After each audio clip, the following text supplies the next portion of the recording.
We had many teacher training colleges. There were a few that were really good, but a number of them were very bad.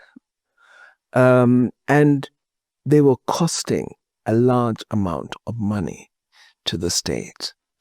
So the adjustment was necessary to ensure we invest the resources efficiently in the system.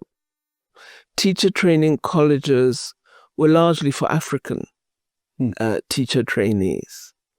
There was few in the Western Cape that were whites only, but largely the large number were for Africans, and they were producing teachers trained in the Bantu education system. There were some that were very bold. So one in Limpopo, another in Rustenburg, that were renowned for real quality. But broadly, they were a drain on education resources and were not giving us the quality of teacher we require. When Naledi Pandor told Parliament that teacher training colleges were closed because they were training too many teachers in a fragmented system, because the quality was uneven, because they were too expensive for provinces to run, she was not telling you the truth. Between 1994 and 1998, the number of teacher training institutions in this country dwindled from approximately 150 to just 50. 105 institutions, many of them situated in rural areas where they were accessible to the very people who needed them most, were systematically dismantled. Why did the quality of education in this country collapse immediately after these colleges were closed? Why did the system not improve as they promised it would? The answer is simple. The colleges were not closed because of fragmentation. They were closed because they had become a crime scene.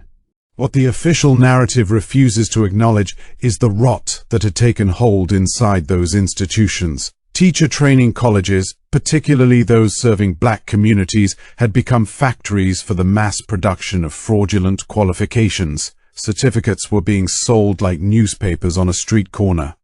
You did not need to attend a single lecture. You did not need to pass a single examination. All you needed was cash. And if you had the money, you could walk out of those institutions with a legitimate-looking certificate that declared you a qualified educator. The lecturers who were supposed to be training the next generation of teachers were not educating, they were profiting. And when the decision came to close the colleges, what happened to these corrupt lecturers? They were not investigated, they were not prosecuted, they were not even fired, they were rewarded.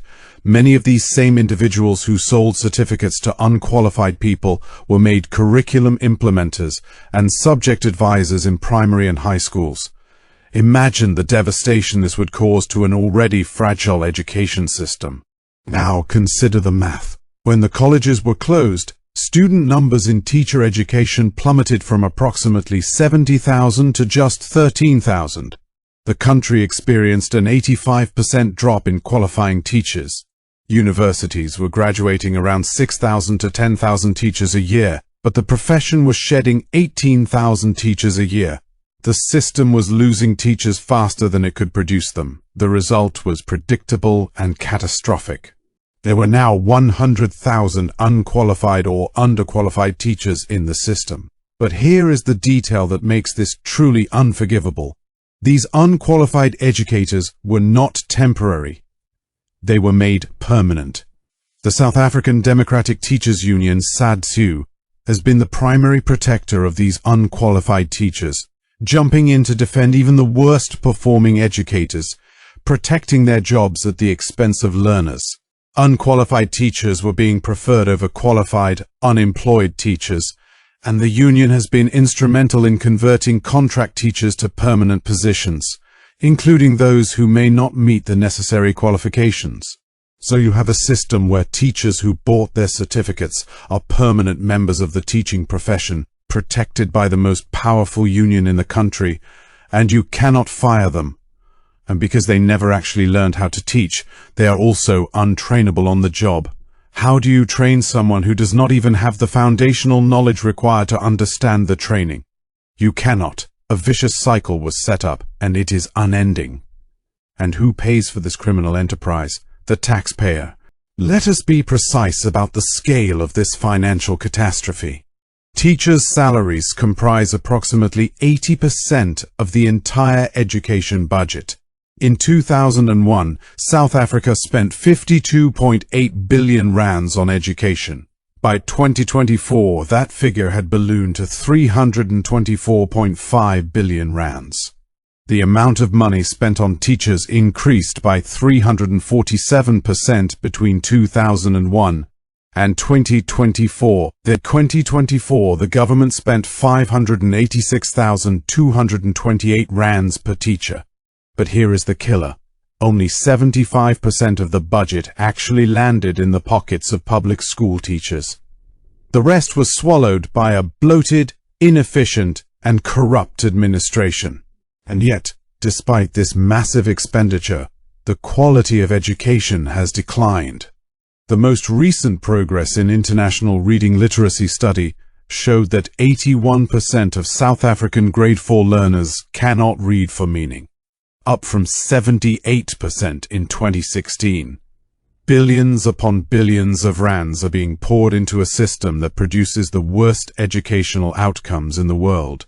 And a significant portion of that money is going to people who bought their qualifications, people who never attended a single lecture, people who are now standing in front of our children, pretending to teach them, while collecting salaries that can reach as high as 1.6 million rands per year when inclusive packages are considered.